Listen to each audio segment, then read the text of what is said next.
एक अजनबी हसीना से मुलाकात। मित्रों एवं सहेलियों, अपनी कहानी की शुरुआत करने जा रहा हूं। साल 2022 में मेरे जीवन में एक तलाकशुदा महिला आई और मेरे जीवन ने एक नया मोड़ लिया। आज मैं आपको अपने साथ घटी वही सत्य घटना शेयर कर रहा हूं। उम्मीद है आप सभी को पसंद आएगी। पहले थोड़ा अपने बारे में बता दूं। मेरा नाम है रवि, मूल रूप से दिल्ली का रहने वाला हूं। उम्र करीब 38 साल है और मैं 2 बच्चों का बाप हूं। मेरा वैवाहिक जीवन बड़े ही मजे से गुजर रहा था। अच्छा घर, अच्छा परिवार, अच्छी नौकरी, मतलब सब एकदम बढ़िया चल रहा था। फिर आया साल 2022। जिस कंपनी में मैं नौकरी कर रहा था, साल के पहले महीने में ही वो कंपनी दिवालिया घोषित हो गई और हम 800 से 900 एम्प्लॉइज सभी बेरोजगार हो गए। बेरोजगार होते ही मैंने हिसाब लगाया बच्चों की फीस, घर का किराया, घर का खर्च, गाड़ी की किश्त आदि सब मिला के कम से कम 50 से 60 हजार रुपए हर महीने मुझे चाहिए। कंपनी से मिला बकाया, बैंक बैलेंस सब मिला के 5 से 6 महीने आराम से निकल जाएंगे और 5-6 महीने में कोई तो अच्छी नौकरी मिल ही जाएगी। लेकिन जब आपकी किस्मत में घंटा लिखे हों तो कहीं से भी आपके घंटा लग ही जाते हैं। 6 महीने गुजर गए, धीरे धीरे पैसे खत्म हो चले थे। गाड़ी बैंक वाले उठा ले गए और नौकरी मिल नहीं रही थी। हालात खराब थे। अब काम बस दोस्तों से उधार लेके चल रहा था। एक शाम में इंटरव्यू देकर कैब से घर आ रहा था। फ्रस्ट्रेशन में सोचा कि थोड़ी दारू पी के फिर घर जाऊंगा। फिर मैं घर के पास वाले ठेके पर उतर गया। पीने के बाद वहां से पैदल घर जाने में 10-15 मिनट ही लगने थे। अब शुरू होता है मेरे जीवन का पहला मोड़। ठेके पर जाके मैंने 100 पाइपर का पौवा मांगा ही था कि पीछे से एक महिला ने भी 100 पाइपर का पौवा मांगा। ठेके वाले ने बताया कि स्टॉक नहीं आया था और 100 पाइपर का एक ही पौवा था। मैंने पीछे पलट के देखा तो एक गेहुए रंग की करीब 35 साल की आम सी दिखने वाली एक महिला खड़ी थी।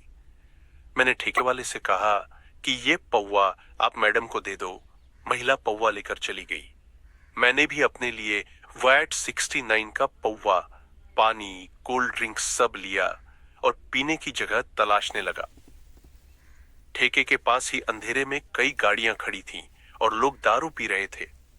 मैं भी वहीं 2 खाली खड़ी गाड़ियों के बीच में अपना अड्डा जमा के पीने लगा। मुझसे 1-2 गाड़ी की दूरी पर एक गाड़ी में बैठी मुझे ठेके पर मिली महिला दिखी। वो भी शायद गाड़ी में बैठ के दारू पी रही थी। में महिला का दारू पीना कोई नई बात नहीं है, लेकिन ये जानने के लिए कि वो अकेली थी गाड़ी में या कोई और भी था, मैं भी पीता हुआ बार बार उसी गाड़ी की तरफ देख रहा था। इस दौरान उस महिला ने भी 2 बार मुझे देखा। तीसरी बार जब हमारी नजर मिली तो महिला ने अपना पेग उठाकर दूर से ही चीयर्स किया। मैंने भी अपना पेग दिखा के चीयर्स किया। अपनी अपनी जगह पर खड़े हुए। अब हम कई बार एक दूसरे को देखते, मुस्कुराते और अपना अपना पेग पीते। ऐसा नहीं था कि वो महिला बहुत ही खूबसूरत थी। वो महिला एक आम सी दिखने वाली महिला थी, लेकिन पता नहीं क्यों मुझे उस महिला को बार बार देखना अच्छा लग रहा था और शायद उसको भी मेरी तरफ देखना अच्छा लग रहा था। मेरा पौवा खत्म हो चुका था। मैंने सोचा एक पौवा और ले आता हूं, थोड़ी देर और इस महिला को देख लेंगे।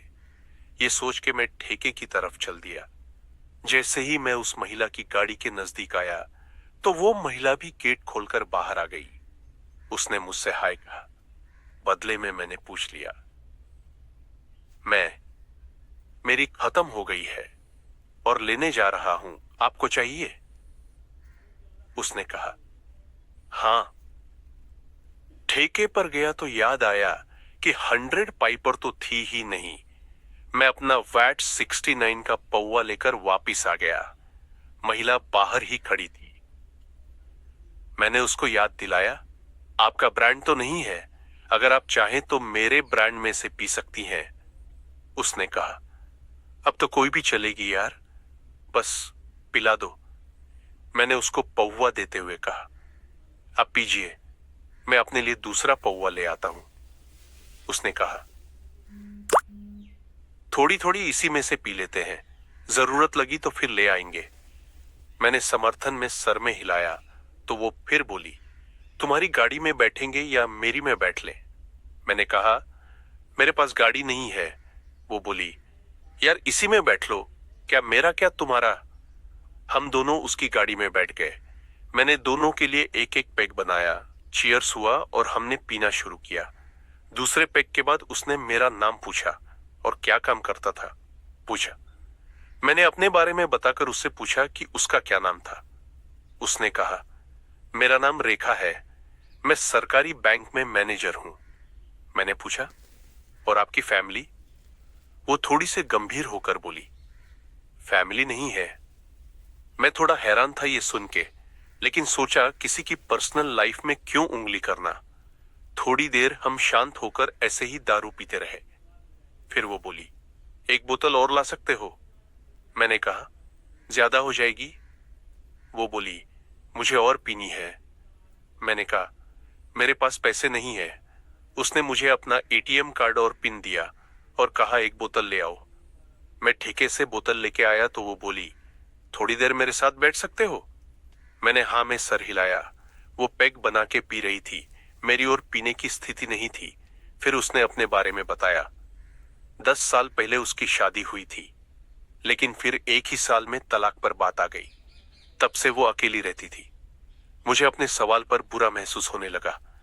तभी मेरी बीवी का फोन आया। मैंने उसको बताया मुझे टाइम लगेगा घर आने में। मैंने रेखा की तरफ देखा, वो कुछ ज्यादा नशे में लग रही थी। मैंने पूछा, आप कहाँ रहते हो? मैं आपको छोड़ देता हूं, मुझे भी घर जाना है। उसने कहा, थोड़ी देर और बैठ जाओ यार, घर पे तो अकेले हो जाऊंगी। मैंने कहा, आपने ज्यादा पी ली है, मैं आपको घर छोड़ देता हूं। वो बोली, थोड़ी देर साथ बैठोगे घर पे तो छोड़ दो घर, वरना चिंता मत करो, मैं चली जाऊंगी। मैंने एक बार सोचा कि बोल रही थी तो चली ही जाएगी, गाड़ी तो रोज ही चलाती होगी। फिर मैं जब गाड़ी से निकलने वाला था तो सोचा घर छोड़ ही आता हूं। मैंने कहा, चलो घर छोड़ देता हूं। उसने मेरी तरफ देखा तो मैंने जवाब दिया, हाँ बैठूंगा तुम्हारे साथ, चलो अब घर चलते हैं। पास ही की एक सोसाइटी में उसका 4 BHK अपार्टमेंट था। अंदर जाके मैं सोफे पे बैठ गया और रेखा मेरी साइड में बैठ के 2 पैग बना रही थी। हमने एक एक पैग और लिया। फिर रेखा ने अपने पति के बारे में, शादी के बारे में बताना शुरू किया। पता नहीं कब हम दोनों एक दूसरे के हाथ में हाथ डालकर एक दूसरे में सहारा ढूंढने लगे। अब वो थोड़ी सहज लग रही थी तो मैंने पूछा, खाना ऑर्डर कर दूं? उसने हाँ में सर हिलाया। मैंने पूछा, क्या मंगाऊं? वो बोली, तुम्हारी पसंद का कुछ भी। मैंने खाना ऑर्डर कर दिया और उससे कहा, मैं जाऊं? रेखा और मैं सोफे पे हाथ पकड़े बैठे थे कि उसने अपना सर मेरे कंधे पे रख दिया। एकाएक उसका मुंह मेरे मुंह के काफी नजदीक आ गया। मैंने उसकी तरफ देखा, वो शायद मेरे देखने का इंतजार कर रही थी। फिर पता नहीं क्या हुआ, बिना कोई शब्द, बिना कोई इशारा किए हम दोनों के होंठ एक दूसरे में समा गए। फिर प्रोग्राम शुरू हो गया। ऐसा शुरू हुए कि पूछो मत। घर में एक ही आवाज आ रही थी, पच पच की, और थोड़ा स्पीड बढ़ाते ही फट फट, जैसे कोई संगीत बज रहा हो। करीब 10 मिनट चले। इसके बाद हम दोनों थोड़ा सा अलग हटे, फिर एक दूसरे की तरफ देखा और फिर गले लगकर हंस दिया। इस बार रेखा ने मुझे सोफे पर लिटा दिया और फिर से वही प्रोग्राम दोबारा से शुरू कर दिया। करते करते पता नहीं चला 1 घंटा कहां चला गया। रेखा का सोफा इतना मुलायम था कि थोड़ा सा दबाव तब भी पूरा अंदर जाता था। सोफे ने भी अलग ही एनर्जी थी। रेखा पूरी थक गई थी। हम दोनों इस आलिंगन के नशे में चूर थे। फिर मैं सींची वैसे ही सोफे पे सो गया और मेरे बगल में रेखा भी सो गई। सुबह उठा तो रेखा मेरे बगल में ही थी नहीं।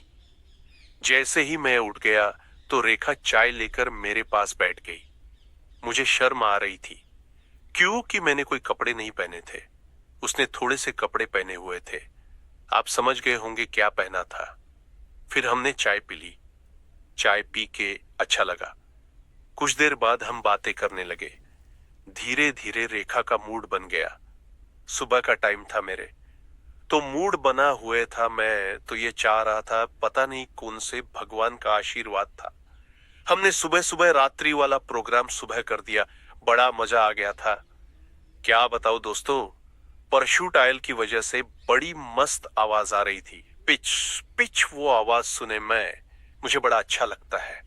आधा घंटे के बाद हमारा प्रोग्राम खत्म हुए और मैं नहा के रेडी हो गया। रेखा मेरे लिए ब्रेकफास्ट बनाया। ब्रेकफास्ट करके मैं अपने घर आ गया। हम दोनों ने नंबर एक्सचेंज किए थे। इसके आगे रेखा मुझे बुलाती थी और मैं भी जाता रहता था। मेरे महीने के कुछ ही रातें अपने घर पर रहता था, नहीं तो सारी रात्रि रेखा के साथ सोता था। दोस्तों, ये है मेरी और रेखा की कहानी, जो एक अजनबी हसीना थी, उसके साथ मुलाकात और उसके बाद प्रोग्राम। दोस्तों, आपको यह कहानी कैसी लगी? कहानी अच्छी है तो वीडियो को लाइक करो, चैनल को सब्सक्राइब करो। धन्यवाद।